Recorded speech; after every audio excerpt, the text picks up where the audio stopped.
Episode 3, Vows under Duress. The memory of the wedding day often returned to Varuni in fleeting, unwelcome flashes. Not the joyful, celebratory kind of memories, but sharp, almost painful recollections of duty and a heavy heart. It had been a subdued affair, intentionally so.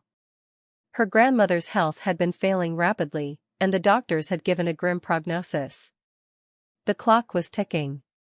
Varuni remembered the frantic scramble, the search for a suitable candidate that hadn't been about love or companionship, but about fulfilling a promise. Alex, a name put forward by a distant, trusted family lawyer as someone dependable and willing, had seemed like an answer to an impossible prayer. In her despair, scrutinizing little beyond his polite demeanor and quiet agreement to her terms, she had accepted. The ceremony itself was a blur. A small gathering in the mansion's sunlit conservatory, softened by white lilies, her grandmother's favorite. Varuni had worn a simple ivory sari, her face pale, her eyes red-rimmed from sleepless nights spent by her grandmother's bedside. She remembered the legal officiant's droning voice, the rustle of papers being signed, and the brief, almost clinical exchange of rings.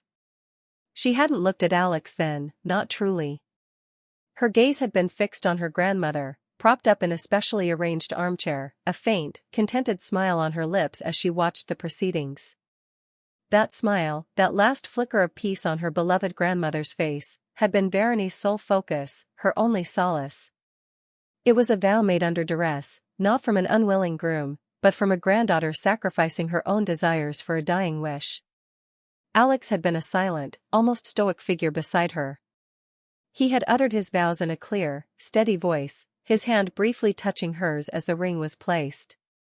There was no warmth in the touch, no lingering connection, just the cool, formal contact of two strangers bound by an external force. Later that evening, after her grandmother had peacefully passed away, Varuni had retreated to her room, the weight of grief and the surreal reality of her marriage crashing down on her.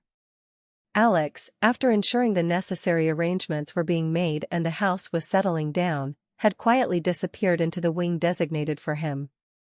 No words were exchanged about their new status, no pretense of a marital beginning. Their separate lives had begun the moment the vows were uttered. And for 2 years, that unspoken agreement had held.